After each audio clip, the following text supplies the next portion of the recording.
Merci de votre présence ce soir pour ce webinaire des cahiers pédagogiques consacrés à notre dossier numéro 580, récemment paru, qui a pour titre « Vers une éducation numérique ».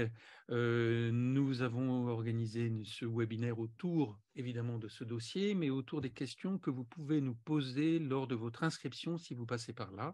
Et évidemment, toutes ne peuvent pas avoir une réponse, parce que nous en avons eu presque une cinquantaine, si j'ai bonne mémoire. Donc, nous en traiterons certaines et j'espère que vous y trouverez ce que vous êtes venu chercher. Je m'appelle Jean-Charles Léon, je suis professeur de musique en retraite depuis quelques 100 jours. Je crois que ça fait 100 jours aujourd'hui, c'est réjouissant.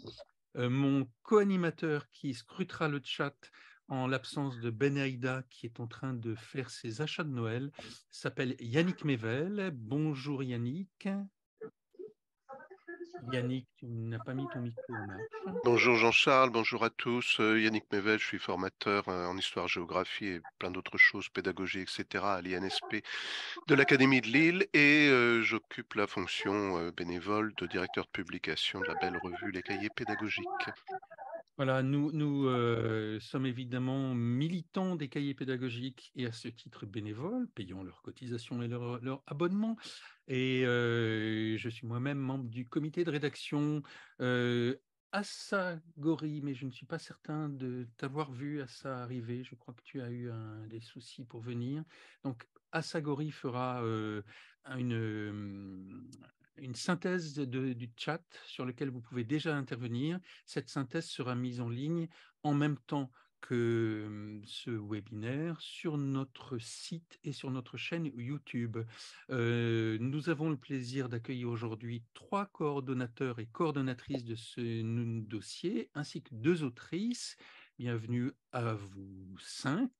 Donc je vous demanderai de vous dire 2 mots très rapides de présentation lorsque vous prendrez lors de votre première prise de parole. John Kingston, bonjour. Où est-il, Oui, John? bonjour. Oui, Bonjour, donc, merci de ta présence. avec plaisir, avec plaisir. Donc, je m'appelle John Kingston, je suis enseignant à Polytech Nantes dans le domaine des humanités, justement. Et mon centre de recherche principal, c'est la pédagogie par les jeux. Merci, donc ça tombe bien que tu sois ici. Donc on a invité les participants à répondre qu'est-ce qu'évoque pour vous humanité numérique, juste avant le début du webinaire, et quelle serait ta réponse? Alors, Enfin, une réponse, des remarques là-dessus. une proposition, en tout cas, on va le dire Voilà. comme ça. Une proposition. Déjà, il y a un changement dans le temps, mais ça, c'est un grand classique, hein, c'est un pensif que je vais dire là, dans le sens où on peut revoir plus vite, on peut revoir plus doucement. C'est un des articles qu'il y a dans le dossier sur lequel nous avons travaillé. Une deuxième chose qui me vient très vite à l'esprit, c'est par exemple, je vois tous ces livres derrière toi. Ça peut être un changement de rapport à la connaissance, dans le sens où finalement, on peut accéder à l'auteur du livre directement, sans nécessairement passer par le média du livre. Donc, c'est une autre façon aussi de voir l'accès à la connaissance. Et puis, on va en reparler, je pense, un petit peu plus tard. Ça peut avoir des influences sur la motivation. On peut utiliser les mécaniques du numérique pour permettre je vais utiliser le terme d'initier une autre forme de motivation, par exemple la motivation à travers le luddisme dans la pédagogie. Voilà, en quelques instants. Voilà, merci John. Il y a une question que je me pose en ce moment, c'est que je n'arrive pas à comprendre quel est le choix que je fais d'acheter un livre physique ou d'acheter un livre numérique. Je n'ai pas encore défini de logique à ce qui se passe et je pense de toute façon que même si ça va faire souffrir beaucoup les libraires, mais le livre ne disparaîtra pas, comme la voile n'a pas disparu avec le bateau à vapeur. Jean-Pierre, qu'apprend-on quand on apprend le numérique? Bonjour Jean-Pierre. Bonjour, donc, je suis Jean-Pierre Guédon, professeur en informatique aussi à Polytech Nantes, comme John. Et donc, avant de dire qu'est-ce qu'on apprend avec le numérique, il faut quand même définir juste non plus tout l'ensemble de l'humanité numérique, mais peut-être juste le numérique. parce que déjà, le numérique, ça va de la science informatique, ça balaie plein de technologies comme l'automatique, la robotique, l'électronique, et puis ça finit par les usages, c'est-à-dire ce qui va englober tous les sites web, les systèmes d'information des entreprises et les réseaux sociaux, par exemple. Donc, c'est déjà très, très large. Donc, il y a deux choses assez différentes et les deux sont présentes dans les cahiers. D'abord, il y a apprendre le numérique. Donc, ça peut vouloir dire simplement l'informatique, inventer des programmes, hein, comme le font les maternelles de Maëlys, ou bien créer un site web, une base de données. Et puis, de l'autre côté, ce qui va être quand même l'essentiel des, des articles du cahier, ça va être apprendre avec le numérique. Hein, et donc là, ça veut juste dire une partie de l'outillage entre enseignants et élèves est numérique. Et donc, il y a beaucoup d'exemples dans le numéro et ils sont tous dignes d'intérêt. Donc, au lieu de vous en parler, je préfère que vous achetiez la revue pour voir hein, toute cette belle diversité d'approches. Hein. Pour moi qui était un peu extérieur à tout ça, je dois dire que j'ai été vraiment super surpris, super heureux de voir tous les gens qui ont envoyé des articles et de voir toute cette diversité parce que c'est vraiment quelque chose qui est génial, quoi. Voilà. Merci. Je t'avoue qu'on a besoin de ce type de compliments. C'est un cahier, un numéro des cahiers, c'est 25 articles, plus 2 ou 3 sur le site, et 50, 60 auteurs qui sont autant chercheurs qu'enseignants, enseignants de maternelle comme Maëlys que tu as cité, ou maîtres de conférences, ou de second degré, etc. C'est vraiment une grande diversité, une grande façon, une grande diversité dans la manière d'aborder les thèmes de nos dossiers. Sylvie Gros, bonjour à toi, bonsoir. Bonjour. Alors, moi, je suis avant tout enseignante puisque j'ai enseigné au premier degré et au second degré, professeure de mathématiques, formatrice et puis depuis peu maître de conférence en sciences de l'éducation à l'INSPE de Nantes aussi. Voilà, nos invités sont très, très, j'allais dire à l'ouest, pardon, sont très nantais et sont très dans la région à l'ouest de la France. Sylvie, ce dossier concerne aussi l'éducation au numérique. Mais est-ce qu'on peut scinder cette éducation des apprentissages scolaires, des disciplines scolaires habituelles, quoi? Comme le disait Jean-Pierre, en fin de compte, il s'agit de développer une culture numérique et aussi une culture du numérique chez nos élèves. C'est bien que dans le dossier, on a organisé ça en 3 parties dans lesquelles on voit bien comment les disciplines vont intervenir. Et donc, pour vous décrire un peu ces 3 aspects qu'on a choisis, le premier, c'est d'aller du côté des outils, donc les outils pour apprendre, pour surmonter des difficultés, pour surmonter des obstacles, pour faciliter ou rendre plus rapide certaines tâches. La deuxième partie, elle est plutôt du côté de la culture, donc comme un mode de pensée, comme la modification, par exemple, de certains savoirs qui sont enseignés, avec les enjeux aussi éthiques, les questions didactiques.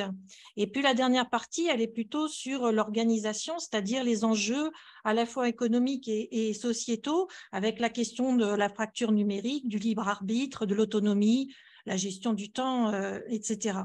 Et donc, on s'aperçoit que chacun de ces aspects peut être spécifiquement lié à des disciplines et peut même re-questionner les disciplines scolaires. C'est en fin de compte penser un dire, agir, penser en maths, en français, en histoire géo, en SVT, en arts plastiques, etc., mais avec un environnement numérique qui est là de toute façon de fait. Et donc, ça suppose que cette éducation au numérique, elle ne peut pas être scindée entre les disciplines, mais il faudrait bien qu'elle soit intégrée dans des contenus disciplinaires. Alors, ça suppose sans doute une réflexion dans les équipes pour pointer ce qui est effectivement enseigné, éviter par exemple que cet enseignement soit morcelé ou dilué, mais qu'on ait bien des apports qui soient complémentaires Et donc, plusieurs participants, par exemple, au webinaire, ont soulevé la question du rôle du professeur documentaliste. Vous avez l'article de Ludivine Chupin qui témoigne bien dans ce dossier comment elle s'inscrit dans ce paysage-là. Mais ça interroge aussi l'enseignement de l'informatique, comme le disait Jean-Pierre. Et on a l'article de Michael Barrault qui est intéressant en cela, puisque c'est un enseignement qui, pareil, est peu visible, j'allais dire, finalement, dans les disciplines. Donc, ça réinterroge aussi les disciplines scolaires. Alors, je ne sais pas si je peux encore développer un petit peu, mais une petite minute, oui. Voilà, sur les outils, par exemple, on voit bien que ça questionne l'oral, la place du corps, de l'expérimentation, de la modélisation. Donc, on a plein d'articles qui vont témoigner de ça dans des disciplines différentes.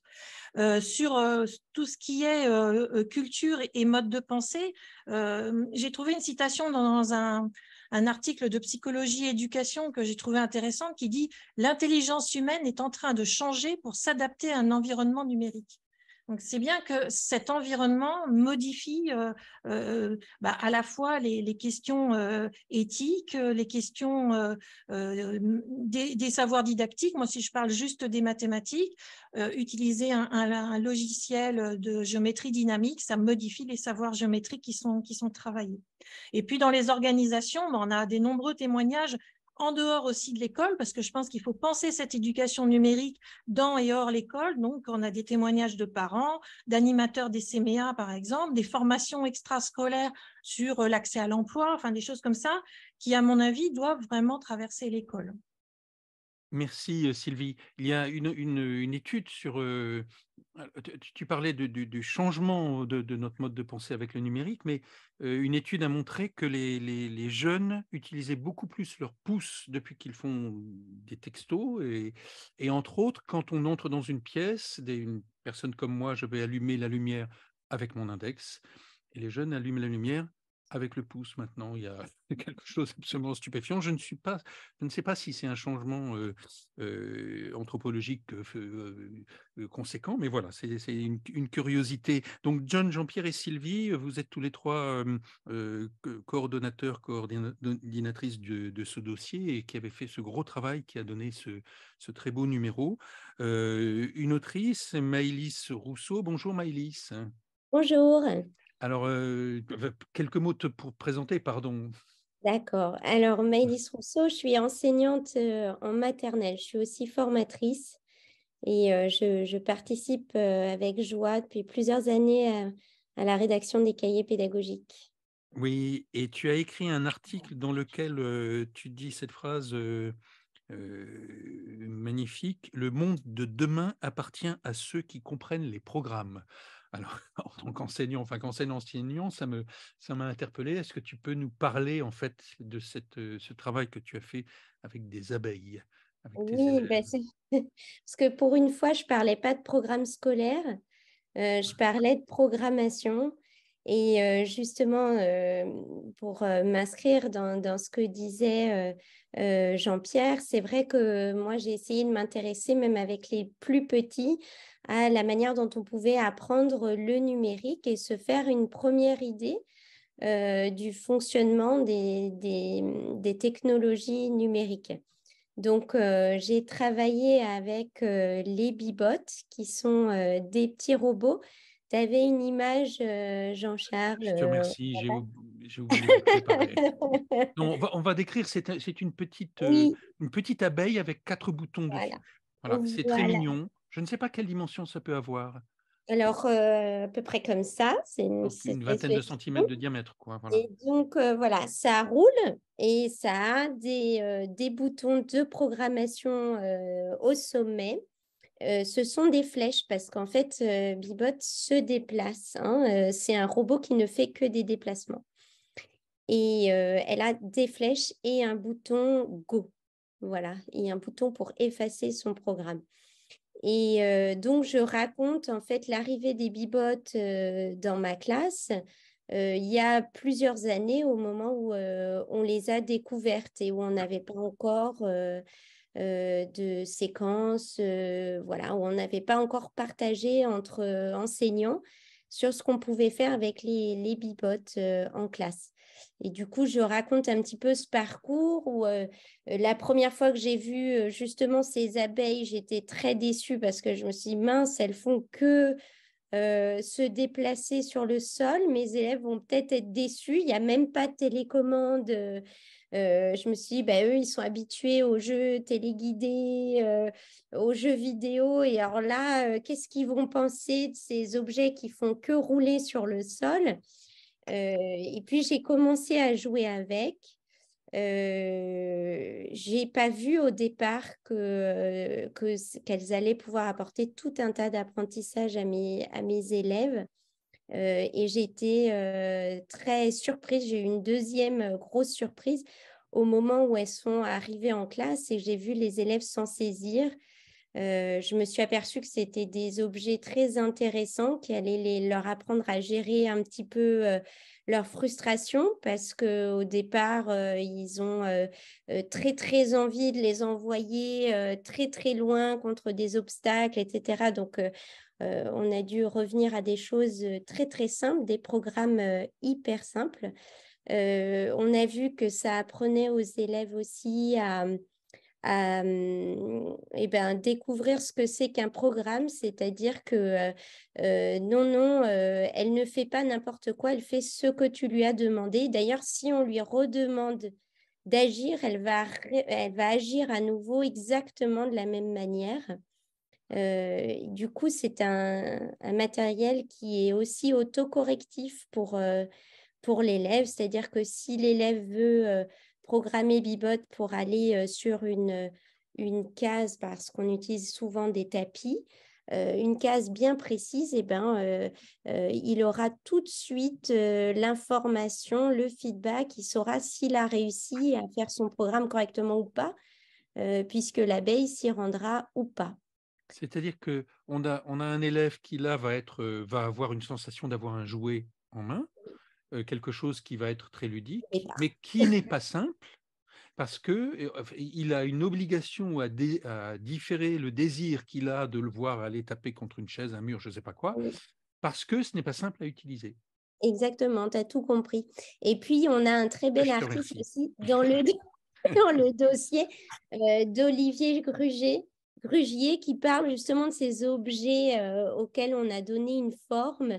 Là, c'est une forme d'abeille et il se demande voilà, quelle est la perception qu'en ont les élèves. L'article s'appelle Une abeille s'avole. Voilà. Oui. Il parle de tous les robots qui sont utilisés actuellement dans les classes et la perception par les élèves. Merci à toi. Sylvie, tu as une photo peut-être de l'objet à partager? Sylvie? Oui, alors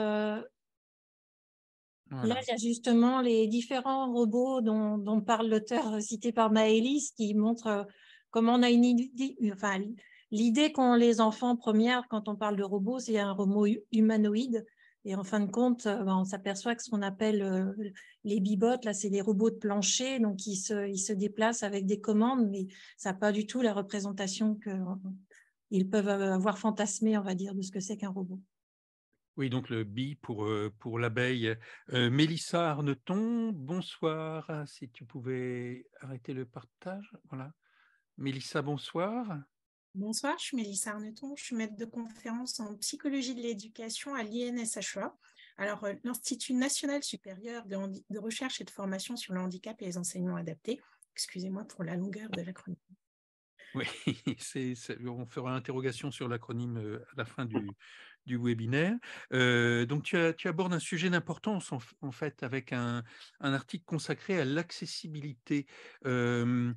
Quel peut être l'apport des outils numériques pour concevoir et mettre en œuvre une pédagogie inclusive? Alors, dans mon article, je retrace légèrement le fait que ça fait 40 ans que c'est une question qui se pose, comment on peut utiliser le numérique pour rendre accessible, au sens de donner accès au contenu aux élèves qui présentent des besoins éducatifs particuliers, que ce soit des besoins éducatifs particuliers liés à une situation de handicap fonctionnel, cognitif ou psychique, et plus généralement pour les élèves qui présenteraient des écarts, et des différences dans leur accès, par exemple, au savoir scolaire ou dans un rapport à l'école qui ne valoriserait peut-être pas ou beaucoup moins la question de l'écrit. Le numérique pourrait rendre accessibles les choses en termes de donner accès, mais je reviendrai sur ce qu'a évoqué Maëlys et puis aussi Jean-Pierre. L'informatique, ça peut être très puissant, mais ça dépend de comment on l'a programmé. Donc, si l'accessibilité n'est pas incluse dans le dispositif, ça ne sera pas possible. Je reprends l'exemple des bebop. Avoir des petites flèches sur le dessus de l'objet, c'est très bien, mais si je ne peux pas accéder au-dessus de l'objet ou si je ne peux pas appuyer avec un objet ou avec mes doigts, ben, en fait, je ne peux pas utiliser le bebop. Donc, il faudra réfléchir en tant qu'enseignant pour pouvoir proposer une pédagogie inclusive. Un outil n'est qu'un outil dont l'artisan, l'enseignant, l'acteur pédagogique va se servir. Et ça va dépendre de ce qu'il va pouvoir en faire avec sa classe, avec ses élèves et les contenus qu'il va avoir visés. Et dans le numéro, il y a plusieurs situations de besoins particuliers qui sont évoquées, aussi bien avec des élèves allophones que des élèves en grande difficulté scolaire, qui donnent autant d'exemples sur ce qu'on peut faire. Merci Mélissa. Yannick, peut-être quelques remarques sur le chat? Non, le chat est pour l'instant plutôt silencieux. Les personnes qui assistent au webinaire nous écoutent, mais pour l'instant ne réagissent pas beaucoup et je les invite à le faire, à interpeller nos contributeurs et à nous donner, comme le fait Christian d'ailleurs, des références qui seront partagées par tous ensuite, enfin par tous, par Assa dans la synthèse, et qui seront accessibles à tous par la suite. Mais nous attendons aussi des interpellations sur ce qui est dit, et des questions éventuellement sur ce qui est dit par nos contributeurs. Merci Yannick. Moi, je fais partie de cette génération qui a, à la fin de sa scolarité, commencé à utiliser des appareils, des vidéos, des choses comme ceci, avec des appareils à bande très lourds. C'était extraordinaire. Puis, j'ai fait partie de la première génération de profs qui a fait un petit peu de formation sur le basique à l'époque. C'était basique, hein. On m'a appris à écrire print A dans un langage qui n'a été utilisé que quelques années et qui ne m'a servi à rien en cours.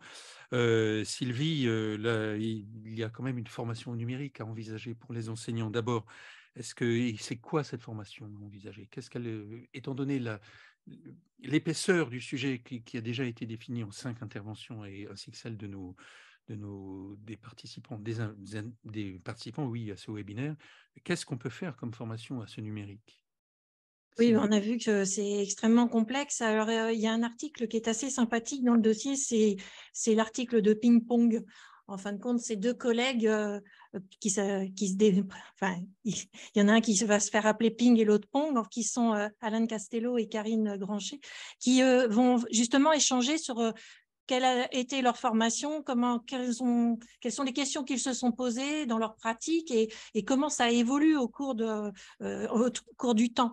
Et en fin de compte, quand on s'interroge sur la formation, en particulier la formation initiale, on voit qu'il y a vraiment 4 volets à travailler qui reprennent un peu ce que l'on a déjà dit, c'est-à-dire savoir utiliser pour soi les outils numériques, avoir soi-même développé une culture numérique, et savoir utiliser les outils pour enseigner et former les élèves à une culture du numérique. Mais ce qu'il y a, c'est que ces 4 volets, on voit bien qu'ils sont liés entre eux. On ne peut pas les séparer et c'est toute la difficulté de la formation. Parce que on voit par exemple que développer une culture numérique chez les enseignants, ça veut dire avoir des connaissances sur la législation, par exemple, sur le fonctionnement, comme on a vu, mais aussi sur les effets sur les apprentissages. Je vous citais tout à l'heure un article de Psychologie et Éducation. Il y a plein de recherches actuellement qui sont menées pour essayer de voir quel est l'impact cognitif et sur les apprentissages, qu'est-ce qui se passe sur les attitudes, etc.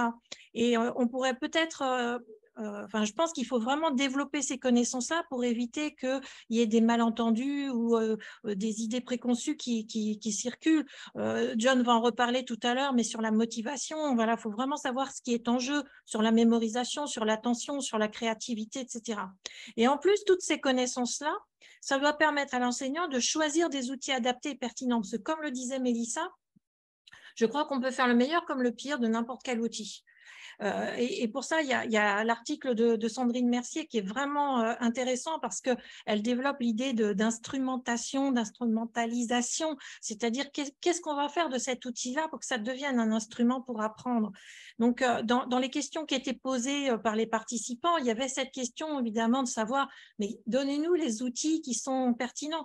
Ben, c'est impossible parce que l'outil seul, on peut en faire tout et n'importe quoi. Donc, comment aider les enseignants à avoir alors, des outils d'analyse pour mieux comprendre et mieux choisir justement ce qu'ils vont mettre en pratique dans leur classe. C'est-à-dire, si tu me permets, il y a aussi le fait que les enseignants, encore que ça change peut-être maintenant avec les jeunes enseignants qui arrivent, mais on a une connaissance informatique numérique qui est empirique et qui est, je ne suis pas certain d'utiliser mon ordinateur de la façon la plus efficace qui soit, parce que j'ai appris seul. Et donc, j'ai fait mes biais, mes raccourcis, mais voilà, j'ai travaillé dans mon coin. C'est certainement pas une bonne manière pour ensuite aller apprendre aux élèves. Bah, disons que c'est pas suffisant. Il y a par exemple un article collectif là de Alice Charaillon, Virginie Fourtois et Joséphine Lejeau, qui montre comment on peut utiliser l'ordinateur de manière ordinaire dans sa classe, mais repenser pour que ce soit vraiment une plus-value pour les apprentissages. Parce qu'en définitive, c'est ça, c'est pas du numérique à tout prix. Il y a André Tricot, par exemple, qui est un chercheur qui travaille beaucoup sur les pratiques enseignantes, qui dit qu'un outil numérique, pour qu'il soit utilisé en classe, il faut qu'il soit utile, utilisable et acceptable. C'est-à-dire compatible avec l'organisation du temps, de l'espace, mais compatible aussi avec les valeurs de l'enseignant. Donc, on voit bien que tout ça, c'est complexe. C'est à la fois se penser en tant qu'humain dans un environnement numérique et enseignant dans un environnement numérique. Oui, tout à fait. Jean-Pierre, peut-être, quels sont les avantages et quels seraient des avantages et des inconvénients du numérique? Jean-Pierre. Je ne vais pas prendre la soirée là-dessus, mais je pense que ça a déjà été un petit peu dit. D'abord, les premiers avantages, pour moi, ont été donnés par John dans ce qu'il a présenté tout au début, et puis aussi dans les articles. C'est très touffu. Quand je parle des avantages du numérique pour l'enseignement, donc c'est très touffu, et c'était redit par Sylvie tout à l'heure sur les effets sur les apprentissages, c'est-à-dire qu'une fois que l'adéquation entre la partie numérique et la partie d'enseignement est bien faite, derrière, ça va aider les jeunes à mieux être plus dans l'affaire. Ça, on voit ça. Moi, je l'ai vu avec Maëlys pour les maternelles. Moi, je ne pensais pas du tout qu'on pouvait faire des choses comme ça au niveau des maternelles, mais évidemment que je le vois sur des collégiens, des lycéens et même dans le supérieur. Donc, vraiment, c'est quelque chose qui, ça a déjà été dit, on ne reviendra pas en arrière là-dessus. Dans les inconvénients, je dirais qu'il y a deux choses majeures. Il y a le prix du numérique, parce que évidemment, si c'était gratuit, il y aurait tout dans toutes les classes de la maternelle au supérieur, et c'est pas du tout le cas. Hein. Donc, moi, je suis professeur d'informatique dans une école d'ingénieurs.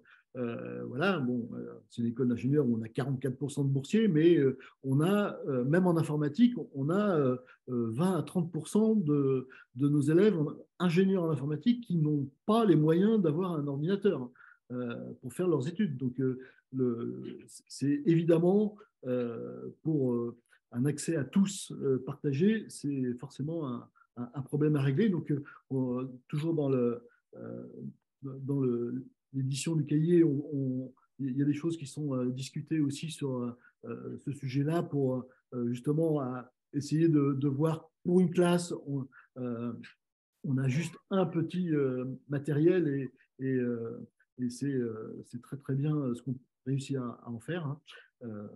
Et puis le deuxième inconvénient, et là je vais pouvoir passer plus la parole à John sur ce mot barbare qu'il a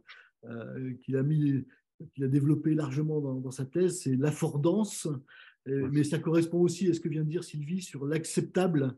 Hein, et donc, il faut que très, très souvent, dans toutes on va dire, les applications numériques qui seraient bien utilisées, ben, en fait, c'est un petit peu comme pour ce qui était dit pour la bibotte. Si on pense que ça va voler et puis que ça ne vole pas, ben, évidemment, on ne comprend pas ce qui se passe, quoi. Donc, et donc, le fait que ce qu'on veut faire avec corresponde à ce qui a été développé, malheureusement, c'est encore la faute des informaticiens, mais ce n'est pas très, très souvent le cas. John, sur le mot affordance, peut-être? Alors, affordance, c'est un terme que je ne connais pas. Je l'entends peut-être pas pour la première fois, mais en tout cas, je serais incapable de dire ce que c'est. Alors, je vais juste proposer une petite définition. Hein. C'est un terme qui vient du design qui nous dit qu'un objet est utilisable de manière assez, si je prends l'expression anglaise, affordable, assez facile, en fait. Voilà, tout simplement. Donc, c'est une façon de concevoir. Et c'est, je ne sais pas si je peux enchaîner un Oui, petit je t'en prie. Oui, oui. Et donc, si on prend l'exemple je vais prendre l'exemple des jeux, hein, des jeux dans le numérique qu'on peut utiliser en pédagogie. J'espère que je le fais pas trop tôt. Non, vas-y. Il y a un terme qui a été utilisé tout à l'heure qui était le terme de feedback. C'est peut-être une caractéristique très intéressante du numérique, c'est qu'on peut avoir un retour assez rapide d'un essai, d'une tentative, d'une expérimentation. Je teste, ça marche, ça ne marche pas, je recommence, je reteste, ça marche pas. Et c'est un accélérateur finalement de l'apprentissage. Je vais même aller plus loin. Il y a autre chose qu'on peut aussi enchaîner sur la motivation aussi, toujours dans le même esprit du jeu. C'est-à-dire que on parle de feedback, on parle d'affordance. Pour motiver, le numérique a besoin de rassembler des joueurs. Alors on peut jouer tout seul, mais en réalité on joue contre d'autres compétiteurs qui ont un score, par exemple, ou ce genre de choses. Et le numérique permet ça. Ça ne veut pas dire qu'on ne le fait pas depuis des années en sport ou ailleurs, hein, ou dans d'autres jeux qui ont existé bien avant le numérique. Mais le numérique va favoriser ces espaces, finalement, ces espaces que moi j'appelle des espaces de sécurité. C'est-à-dire que c'est assez bizarre à dire, mais le numérique crée un espace qui permet finalement l'erreur beaucoup plus que bien d'autres espaces qui existaient au préalable. Je peux mourir dans le numérique et revivre à nouveau et recommencer. Ça, donc, oui, pardon, effectivement, j'avais pas du tout pensé à ça. Avec mes élèves, effectivement, on peut concevoir l'erreur qu'ils sont autorisés à faire. Je peux voir tout de suite le résultat et donc m'apercevoir que ça ne fonctionne pas de cette façon-là, quoi. Mais oui, c'est vraiment. C'est sécurisant. C'est sécurisant pour l'élève. Il peut essayer 100 fois et pas avoir 0 sur 20. Oui. Mais est-ce que le risque ne serait pas de se noyer alors dans ce numérique? C'est-à-dire que le numérique ne devienne numérique que pour lui-même, quoi. Des élèves, mais sur un programme aussi simple qu'Audacity, qui reste un programme musical absolument extraordinaire alors qu'il a 30 ans, je crois, 25 ans, des élèves qui finissaient par utiliser Audacity, mais pas par faire de la musique. Oui, il y a des addictions qui sont assez fortes, bien sûr. Donc là, le rôle de l'enseignant revient à la charge.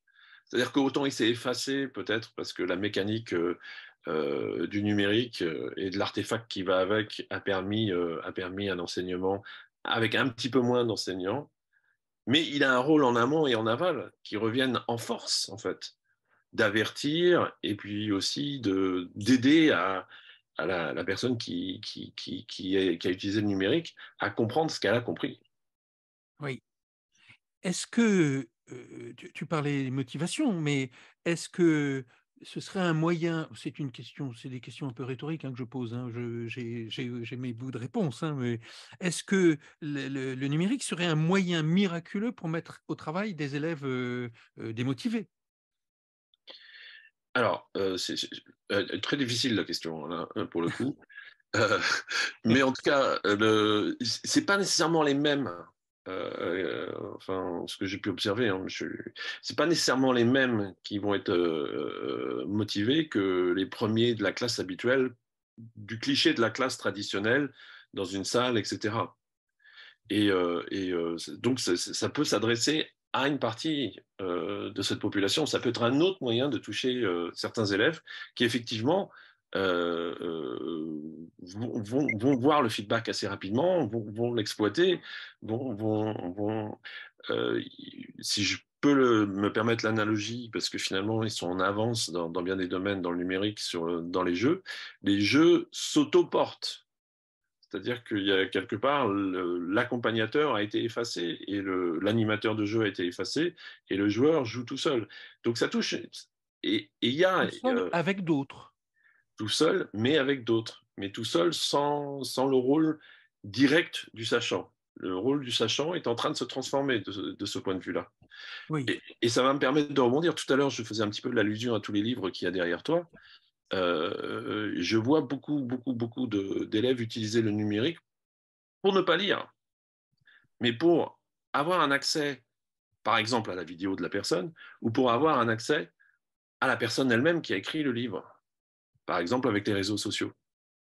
Et c'est aussi une nouvelle façon de voir le numérique, c'est-à-dire que ça va au-delà de simplement un média qui change, c'est aussi un espace qui change. Oui. Évidemment, j'encourage les personnes qui entendent ce webinaire à aller lire les cahiers pédagogiques. Il ne faudrait pas… Sylvie, tu veux un rebond peut-être? Oui, sur la motivation, moi je vois bien, par exemple, en formation initiale, les jeunes enseignants se disent on va mettre du numérique pour faire un habillage motivant, ou ils vont mettre un habillage ludique et ils vont se dire ça va motiver. Bon, on s'aperçoit que non. En fin de compte, ce qui joue sur la motivation, par exemple, si on va voir du côté des jeux vidéo dont parlait John, en fin de compte, le jeu vidéo, il va répondre à certains besoins fondamentaux des élèves, et ce serait peut-être intéressant qu'on se questionne sur ces besoins fondamentaux auxquels le jeu vidéo va répondre, et que nous, on n'arrive pas en classe à répondre à ces besoins-là. Alors, il y a par exemple le besoin de compétences, et je pense que c'est très, très lié justement à l'évaluation dont parlait John, qui va être faite par le numérique de manière non jugeante et avec des feedbacks qui, si possible, sont constructifs. Mais il y a aussi le besoin d'appartenance sociale, parce que derrière le jeu vidéo, il y a toute une communauté sociale qui se construit. Et puis, il y a un besoin d'autonomie. Et je pense que sur ce dernier besoin, par exemple, on est très, très mauvais dans le second degré. Et pour compléter aussi ce que disait John, je vois par exemple un jeu qui va permettre de travailler le calcul algébrique qui peut être chargé sur téléphone, sur un smartphone. On s'aperçoit que du point de vue didactique, ce qui se construit dans le jeu peut être très, très pertinent pour construire l'idée de variables, d'égalité, etc. Donc, des concepts mathématiques qui sont vus de manière très, très différente, avec des symboles différents, avec des fonctionnalités différentes, et parce qu'il y a une progression dans le jeu qui fait que l'élève petit à petit, ou le joueur petit à petit, accède à ces concepts dans le jeu. Mais on s'aperçoit aussi que d'un point de vue didactique, il y a des manques. Donc ça veut dire que le jeu sans l'enseignant, qui à la fois choisit le jeu, trouve la manière de le mettre en œuvre dans la classe, le propose à un bon moment et en tire des éléments qui vont pouvoir être généralisés, etc., c'est indispensable, quoi. C'est vraiment la façon de choisir la nature des tâches qui vont être demandées aux élèves, mais ce choix-là, il ne peut se faire qu'avec une analyse vraiment didactique des outils, qui, à mon avis, pour l'instant, n'est pas suffisamment diffusée, j'allais dire. On n'a pas assez de formation ni de diffusion des recherches actuelles sur ces objets-là. Je pense par exemple à la réalité augmentée. Neuve. Pas une discipline, c'est un outil très neuf. Et le fait qu'il y ait des gens qui travaillent sur ces outils numériques, quelquefois pas avec les enseignants. Donc, eux vont les penser indépendamment des besoins que nous, on pourrait avoir en classe. Et là, il y a un hiatus, quoi. Il y a quelque chose, à mon avis, sur lesquels il faut qu'on travaille, quoi. Alors, oui, moi, merci Sylvie. Oui, je t'en prie, Mélissa. À signaler que la pédagogie active, c'est très vieux comme mouvement et comme manière d'enseigner. Et en fait, si le numérique, on le mobilise dans une démarche de pédagogie active, ça change la manière d'interagir dans la classe. Et le travail de l'enseignant, ça va être aussi d'amener l'élève à se rendre compte de ce qu'il sait faire dans un autre format qu'en mathématiques, habituellement. Et ça, c'est vraiment le travail de l'enseignant parce que les concepteurs de jeux, que ce soit des informaticiens, et quand ils sont dans des modalités de construction de jeux, de ressources, avec une interaction machine, ils vont prendre en compte aussi les retours des enseignants, mais c'est la question de quelle va être la plus-value de l'enseignant. Et la plus-value de l'enseignant, c'est de rappeler qu'un élève qui est en train de filmer pour faire un film, une visite en 3 dimensions, que ça mobilise le fait de savoir écrire un scénario, donc de structurer un contenu, de découper l'information, ça va être aussi le travail de l'enseignant. Et ça revient à une pédagogie active, mais il y a eu beaucoup de travaux sur la pédagogie active. Et maintenant, peut-être que le plus dur, c'est OK, chaque enseignant va se former sur quelque chose, mais quelle va être la continuité entre les différents savoirs, les différents temps d'enseignant? Et pour les élèves à besoins éducatifs particuliers, il y a des logiciels qui ne sont pas du tout accessibles pour eux, donc ils ont des versions spécifiques. Si les enseignants ne sont pas formés, comment ils vont faire pour accompagner les élèves? À chaque niveau scolaire, l'élève réapprend quelque chose. Ce n'est pas très économique pour l'élève. Vous êtes plusieurs à avoir déjà évoqué le problème des pratiques coopératives. J'espère qu'on aura le temps d'y revenir vraiment, entre autres avec Maëlys et toi d'ailleurs qui travaille beaucoup là-dessus. Yannick sur le chat. Oui, de l'activité sur le chat et notamment une question qui prolonge l'intervention de Sylvie tout à l'heure. La question, c'est, vu la masse de documents qu'apportent les usages du numérique et les ressources documentaires que porte le numérique, ça change probablement des choses dans la classe, dans le réel de la classe et l'immédiateté de la classe, et ça peut changer des choses, ça doit peut-être changer des choses du point de vue didactique, sans doute peut-être plus, mais là c'est moi qui me risque à compléter la question de Christian, peut-être plus dans des disciplines qui sont des disciplines du document, de l'écrit, de l'image, les arts, l'histoire et la géographie, les langues et cultures, qu'en mathématiques où je me risque à dire que peut-être on est plus sur des questions d'outillage. Est-ce que nos intervenants ont quelque chose à dire sur cette question de la masse des ressources et de ses usages par l'enseignant et par les élèves? Je ne sais pas, Jean-Pierre peut-être ou qui veut. Enfin voilà. Alors, moi, je vais m'y risquer un petit peu. Il y a une notion qui revient de temps en temps parmi mes collègues, c'est la notion d'infobésité. C'est-à-dire qu'on est dans une situation où on est saturé. En fait, on est saturé. Et c'est peut-être une caractéristique du numérique qui n'est pas la plus joyeuse et la plus intéressante. Et en même temps, j'ai envie de dire, il y a un autre phénomène qui est un phénomène d'accès à des choses extrêmement rares et précieuses, qui étaient peut-être plus dures et plus longues à trouver dans une bibliothèque au préalable. C'est-à-dire qu'il y a un phénomène une sorte de longue traîne du numérique qui permet à des gens, à des endroits très différents, de se parler et d'échanger sur des choses originales, nouvelles, qui les passionnent. Donc en fait, c'est une transformation. La réponse en une phrase, c'est une transformation. C'est effectivement... et est-ce que, juste pour reprendre un petit peu ce que disait une des intervenantes précédentes, effectivement, la communauté de pratique, je crois qu'on en parle un petit peu dans le dossier, même de manière implicite, elle est très, très intéressante par rapport au numérique, pour différentes raisons, notamment pour la transmission de savoir, par exemple, d'un enseignant à un autre enseignant, ou d'un groupe d'enseignants à un autre enseignant. Mais j'irai aussi plus loin. J'ai l'impression qu'on apprend quand même beaucoup du numérique après coup. On a utilisé un outil, ça l'a fait ou ça l'a pas fait pour la situation donnée.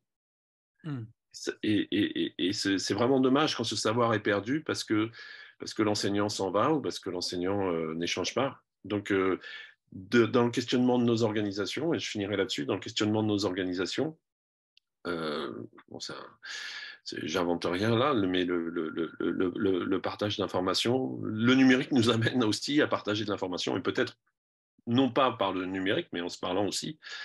Et je voudrais juste rajouter une petite note quand même, peut-être un petit morceau d'humour.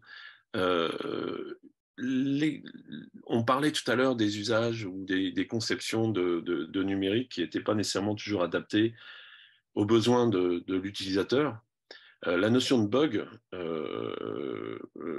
en fait, il faut bien comprendre qu'un bug, s'il s'appelle un bug, on parlait de bille tout à l'heure, mais on peut parler de bug aussi dans le numérique. Et la mouche, cette fois-ci, c'est ça. Hein. Oui, mais en fait, c'est non. Non. C'est-à-dire que dans un musée aux États-Unis où le premier bug a vraiment été trouvé, il y a marqué First actual case of bug being found.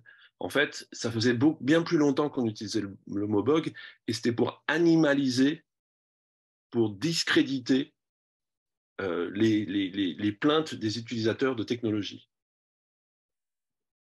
Ah oui. Donc, en fait, c'est une manière péjorative de considérer finalement un retour souvent de l'utilisateur qui nous agace, nous, concepteurs de numérique, par exemple, et qui vient nous voir en nous disant « mais ça ne le fait pas pour mon cas inclusif particulier, ou ça ne le fait pas pour tel ou tel type d'usage ». Et donc, ça questionne énormément. Le numérique remet en cause beaucoup, beaucoup, beaucoup la façon dont on travaille avec les outils. Est-ce que l'outil est bon ou est-ce qu'il n'est pas bon? Peut-être que le plus important du numérique, c'est finalement de nous mettre face à nos outils et de nous dire « mais qu'est-ce qu'on en fait ?»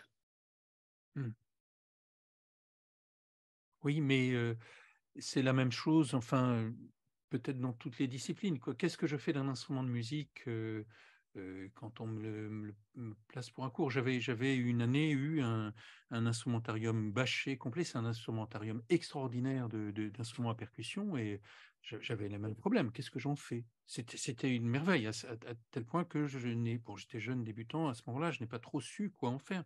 Il n'empêche qu'à vous entendre tous, moi, je suis quand même frappé ne serait-ce que des problèmes matériels. Comment peut-on dire que des étudiants en informatique n'ont pas accès au matériel qui leur permettrait, pour des raisons, pour des raisons financières, n'ont pas accès au matériel de leurs études, quoi. Mélissa,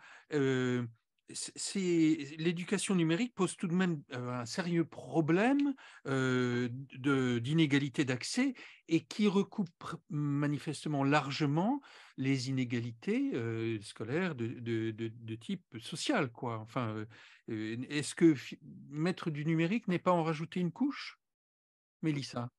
Alors, je vais faire une réponse, j'allais dire de Normand ou Suisse ou mi-figue mi-raisin.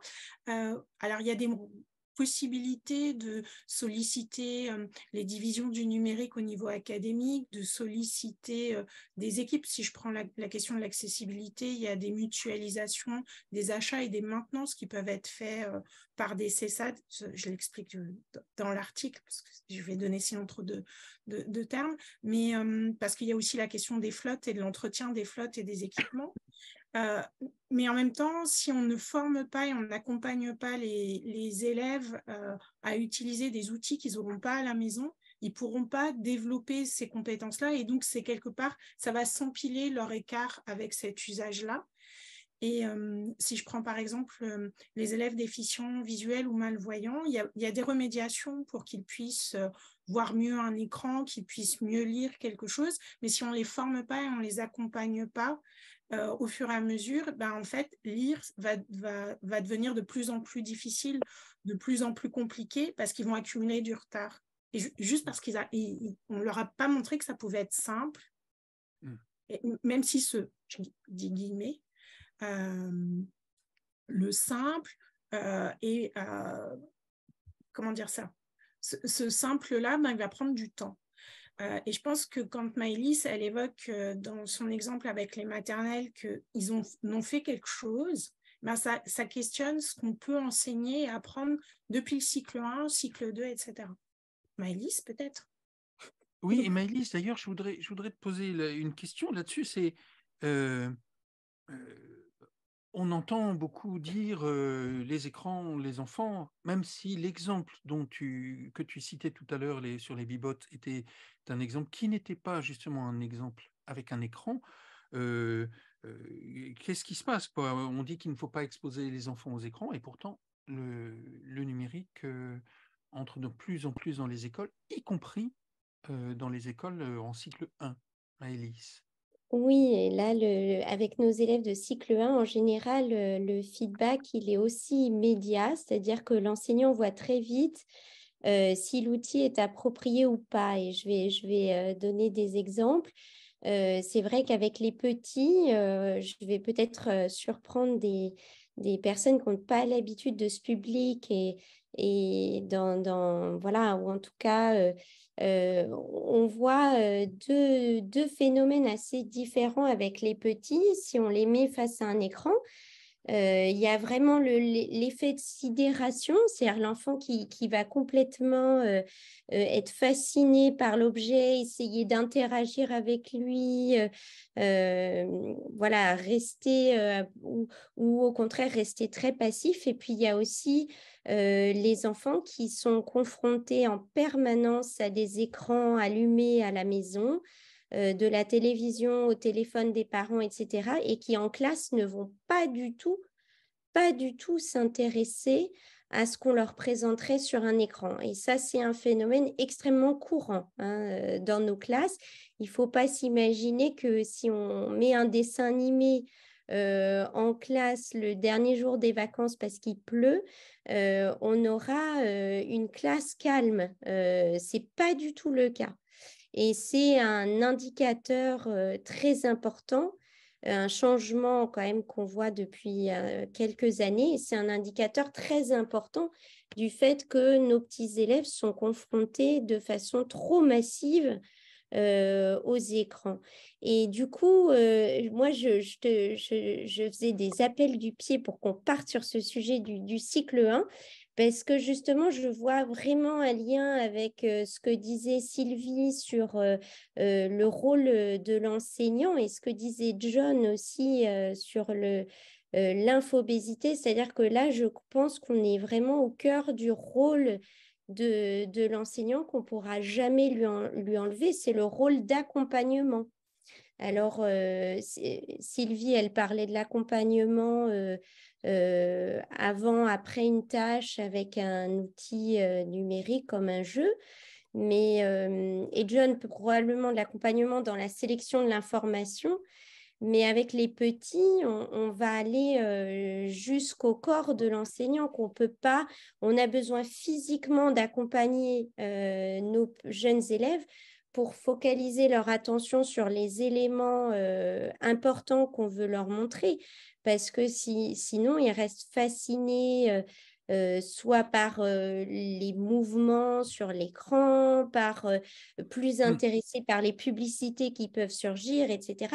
Et la présence du corps de l'enseignant, enfin, moi je suis aussi formatrice et je demande aux enseignants de vraiment rester devant leurs élèves, près de l'outil pour diriger leur attention. Mais ce n'est pas parce que je dis ça qu'il faudrait bannir complètement les écrans. Au contraire, cet accompagnement, il est vraiment très important. Et il est important de le mener, justement pour toutes les raisons que je venais de dire. Et dans le dossier, il y a énormément d'exemples de pratiques avec le numérique, que ce soit l'enregistrement, des outils, enfin voilà, tout un tas de pratiques où l'outil est pertinent, y Le compris. numérique, c'est pas seulement les écrans. Et voilà, exactement. Et en plus, on commençait par là, le numérique, c'est pas seulement les écrans. Merci Yannick. Oui, oui, et une étude a été faite, un travail même dans un temps béni où les pédopsychiatres pouvaient intervenir dans les classes et avec les enseignants sur les enfants hyperactifs. Je parle d'enfants de 5 ans, 6 ans, et c'était un travail fait par Pierre de Lyon du côté de Lille, où il était pédopsychiatre, et où il avait montré que priver un enfant d'écran, un enfant hyperactif d'écran, dans 90% des cas, faisait cesser son hyperactivité dans le mois qui venait. Alors, malheureusement, je n'ai pas les sources de l'étude. Je ne me souviens plus si c'est une étude ou si c'est une discussion privée que j'ai eue avec lui, je ne sais plus. Mais il y avait un lien qui s'expliquait. Et là, ta référence au corps est vraiment intéressante, puisqu'il expliquait sur le défaut d'interactivité physique possible avec la personne qui était à l'écran. C'est-à-dire qu'une dame ou un homme d'ailleurs qui parle à l'écran, l'enfant va essayer d'interagir avec lui ou avec elle. Et cette interaction est impossible, puisque c'est une image qui est enregistrée ou diffusée en direct et qui ne voit pas l'enfant. Et l'enfant ne comprend pas pourquoi cette personne qu'il ne sait pas, sans existence et sans incarnation présente, pourquoi l'enfant pourquoi la personne n'interagit pas directement avec lui. Ce qui va troubler sa relation à l'autre, et donc troubler également sa relation à la personne incarnée, que ce soit le parent, l'autre enfant, l'autre élève, etc. Ça me semble être intéressant. La passivité devant l'écran est problématique. Mais Yannick et Maëlys, tu viens de le dire, l'important, c'est tout de même que le numérique n'est pas uniquement un écran. Nous avons beaucoup de sujets que nous voudrions aborder, et puis le temps passe à grande vitesse. Et Maëlys ou Mélissa, je ne sais pas laquelle des deux veut bien commencer là-dessus, j'aimerais bien qu'on aborde ce sujet qui a été un peu abordé évoqué depuis tout à l'heure, qui est la coopération. Là, on a parlé de la communauté, mais aussi la coopération. Est-ce que les pratiques coopératives, comment les pratiques coopératives peuvent se servir du numérique? Maëlys, Mélissa, je ne sais pas laquelle des deux veut commencer. Alors, je vais peut-être commencer sur la coopération. Mélissa, oui. John évoquait tout à l'heure le fait que les jeux pouvaient être beaucoup en mode de compétition. Mais en fait, il y a des jeux qui sont coopératifs et de la même manière, par exemple, écrire, faire un journal. Et il y a des exemples de production de journaux dans le numéro. Ça peut être un moment de partage et d'échange. Et si je prends par exemple les élèves à besoins particuliers, pouvoir écrire alors qu'on est dyslexique ou dyspraxique parce qu'on a un ordinateur qui nous aide à écrire, à rentrer dans l'acte d'écrire, ou pour pouvoir filmer, pour pouvoir faire un journal qui soit à la fois écrit et filmé, ça leur permet de travailler avec les autres élèves et que chacun puisse apporter quelque chose et co-construire ensemble. Donc, le numérique, ça peut être aussi créer du lien et du sens et remettre un petit peu d'humanité et pas juste de l'outil, quoi. Et puis, c'est aussi... Je t'en prie, vas-y. Non, mais il y a une foule d'outils qui permettent notamment de faire des projets. Tu parles du journal, du film. Voilà, par exemple, j'ai fait des films d'animation avec mes élèves de maternelle. Il y a aussi la plateforme de e-twinning, par exemple, qui permet de faire des correspondances scolaires, y compris sur toute l'Europe avec des classes. Voilà, plein d'outils peuvent venir à des supports de travail en coopération. Oui, il y a une série d'articles dans l'ouvrage que j'ai coordonné avec Jean-Michel Zakhartchouk et Sylvain Connac qui s'appelle « Construire ensemble l'école d'après ». C'est un ouvrage que nous avons coordonné et écrit en pleine pandémie, en 2020. Il y a des exemples de mise en coopération grâce au numérique des collègues qui sont vraiment remarquables, entre autres avec les logiciels que tu cites, Maëlys. Le temps passe très vite, il y a beaucoup de sujets que… Jean-Charles, je voulais juste Sylvie, rajouter je t'en juste prie. un petit point parce qu'on n'a pas beaucoup évoqué la didactique qui était, voilà, soulevé le problème de la didactique tout à l'heure dans le Oui. chat. Effectivement, on s'aperçoit que ces outils-là, il faut une analyse didactique pour que la portée soit vraiment intéressante. Et c'est ce qu'on a essayé de veiller dans les articles, c'est-à-dire que non seulement l'outil et sa mise en œuvre dans la classe soient explicités, mais en quoi il y a eu un choix vraiment didactique. Si je reprends juste l'exemple, par exemple, des mathématiques, on s'aperçoit qu'un outil comme la géométrie, un outil de géométrie dynamique, ça ne va pas remplacer le tracé avec les instruments, etc., mais ça va amener à construire d'une autre manière les concepts mathématiques. Alors, cette réflexion didactique, elle est indispensable et forcément, le fait que les informations soient disponibles avec cette infobésité dont parlait John, ça oblige peut-être à penser comment on problématise ces savoirs que l'on veut transmettre. C'est-à-dire plutôt que de les transmettre, c'est comment on les problématise, comment on fait que l'élève en voit la nécessité pour répondre à des problèmes de la vie d'aujourd'hui et de tous les jours. Oui. Si je peux dire un Yannick, mot, je t'en prie.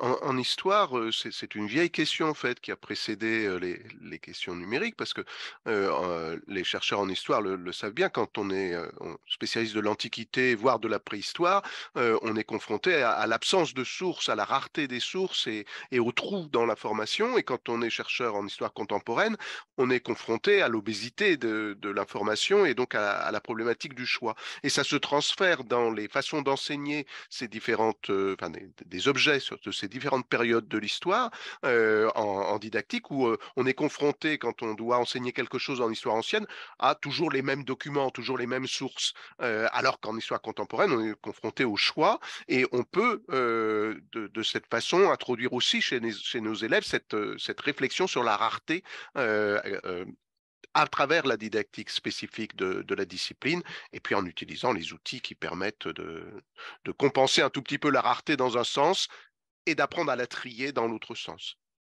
Oui, merci Yannick. Alors, le webinaire va bientôt, tend à sa fin malheureusement, parce que c'est formidablement intéressant, très intéressant. Et on a coutume, il y a dans le dossier des dessins qui sont faits cette fois-ci par le CroArt, je crois, c'est cela. Yannick, je ne me trompe pas, j'ai une hésitation. Et nous en avons sélectionné un. Vous pouvez réagir dans le chat sur ce dessin si vous le voulez, mais je voudrais bien voir la réaction des intervenants ici. Je vais vous le partager et je vais prendre dans l'ordre de mon écran, par exemple, que je ne vois plus. Alors, si ça va être Sylvie d'abord. Voilà, c'est un dessin de l'Écroart. Qu'est-ce que tu peux nous dire de ce dessin? Moi, quand je Qu'est-ce que l'ai ça évoque? découvert, j'ai tout de suite pensé à « ouh, c'est froid ». C'est-à-dire que, voilà, qu'est-ce que je fais? J'y vais ou j'y vais pas? Et en fin de compte, ce lieu-là où elle met le pied, on se dit, ben, est-ce que c'est humain, inhumain, visible, visible, palpable, non palpable? Voilà. Et puis, je me dis que si j'avais à nager dans cet espace-là, il faudrait que j'apprenne d'une part à nager, mais aussi quel est l'écosystème dans lequel je vais mettre le pied. Et donc, il y a bien ces deux facettes-là dans le numérique. Merci, Maëlys. Oui, ben justement, moi, je pensais à ça, au fait de me dire que si je veux apprendre à nager, il faut que j'y aille, quoi. Je peux pas faire semblant, faire pour de faux. Je peux essayer de lire des modes d'emploi. Avant, il y a longtemps, on avait des gros livres qui nous expliquaient certains logiciels. Bon, voilà, là, il faut se jeter à l'eau et c'est comme ça qu'on va apprendre. Merci, Mélissa. Alors, quand moi je l'ai vu la première fois, je l'ai trouvé d'abord très beau, très esthétique et à la fois un peu ambigu, dans le sens, est-ce que c'est un trou noir dans lequel on se jette ou on ne se jette pas? Et en même temps, qui dit trou noir, dit peut-être trou de verre, aller vers un ailleurs. Et peut-être qu'il sera bien aussi cet ailleurs-là. Parce qu'il n'est pas si différent que ça de ce qu'on sait déjà faire avec le A qui renvoie à l'écrit, en fait. Oui. Jean-Pierre, pardon, dans l'ordre de mon écran. Ben moi ça m'a fait penser, le petit A, l'arrobas là qui est au milieu, m'a fait penser aux réseaux sociaux. Et je me suis dit que c'est peut-être pas une petite fille qu'on devrait mettre, c'est plutôt quelqu'un de mon âge, parce que finalement, j'ai l'impression que les jeunes, sur pas mal de choses du numérique, sur des apprentissages du numérique, eh ben, ils ont déjà pas plongé que leur taille. Ils sont tout à fait à leur aise, et que c'est plutôt nous qui avons du mal à voir ces choses-là. John? Alors moi, je vais reprendre un petit peu l'idée que je développais tout à l'heure, où finalement, la bonne idée, c'est de rentrer dans l'arrobase, dans la flaque arrobase, parce que l'eau est chaude et la personne va être en sécurité. Oui, alors je vais vous dire moi ce à quoi ça m'a fait penser tout de suite, et vraiment je me demande pourquoi. Ça m'a fait penser à Vygotsky, la zone de développement proximal ou proximal de développement, à savoir il faut y aller progressivement, quoi. Il faut y aller, mais il faut aller, faut pas aller trop vite, quoi. Mais c'est vraiment c'est un dessin fort intéressant. Est-ce que il y a des sujets qu'on aurait voulu Ah, aborder? tu me dis pas, tu me demandes pas. Ah bah si, je vais te le demander, pardon. Excuse-moi, je t'en prie. Mais moi, j'avais l'impression en regardant le dessin que de toute façon, elle n'a pas le choix au point où elle en est, et dans la position où elle en est, de toute façon, elle va dedans. Et moi, j'avais plutôt vu une prof d'ailleurs qu'une élève, et je me suis dit, bah, ça dit que de toute façon, là, elle est en déséquilibre, hein, elle va pas, elle peut pas se retenir, elle ira dedans, donc on n'a pas le choix, quoi. Toute la question, c'est qu'est-ce qu'on fait de cette absence de choix et quel choix à l'intérieur de cette absence de choix nous allons faire pour que ça soit un choix humaniste et pas un choix uniquement technologique. D'ailleurs, on peut se poser la question, est-ce que c'est un dessin genré et qui renvoie à une utilisation du numérique différente en fonction du fait qu'on soit une fille ou un garçon, un homme ou une femme? Mais on n'a pas le temps. Vraiment, on n'a pas le temps. J'en suis désolé. On arrive au terme de ce webinaire. Je vous remercie tous les 5 de votre présence et de votre participation. Je renvoie évidemment à ce numéro 580 des dossiers pédagogiques, des cahiers pédagogiques, pardon. Je vous rappelle qu'il existe dans ce dossier une bibliographie commentée, une cytographie comprenant des références, des sites, des albums qui peuvent vous aider. Le chat sera mis en ligne, à ça on prendra connaissance rapidement. Vous pouvez cependant l'enregistrer en cliquant sur 3 petits points qui sont en bas, voilà, où on vous offre on vous offre la possibilité de l'enregistrer. Enfin, dans cette période fort compliquée pour les structures associatives comme les nôtres, nous vous rappelons aussi que nos webinaires sont libres et gratuits, mais que vous pouvez nous soutenir en adhérant à l'association, en vous abonnant, en faisant adhérer vos établissements, très important pour nous. Vous pouvez aussi faire des dons ponctuels en vous connectant à notre site cahierspédagogique.com. Les cahiers pédagogiques, c'est une revue associative. Elle paraît par le travail conséquent de nombreuses personnes salariées ou militantes, ou les deux d'ailleurs, et votre soutien est fondamental pour nous. Le prochain webinaire aura lieu mercredi 14 décembre donc prochain à 18h. Il sera consacré au dernier numéro paru donc pour cette année civile, sera le numéro il est déjà dans les boîtes à lettres. C'est le numéro 581 et qui traite d'un autre sujet qu'il faut débattre qui est très polysémique aussi. Qu'est-ce que l'excellence? Voilà, ce webinaire sera aussi en ligne très rapidement, donc dans les 48 heures, je pense. Passez une bonne soirée. À bientôt.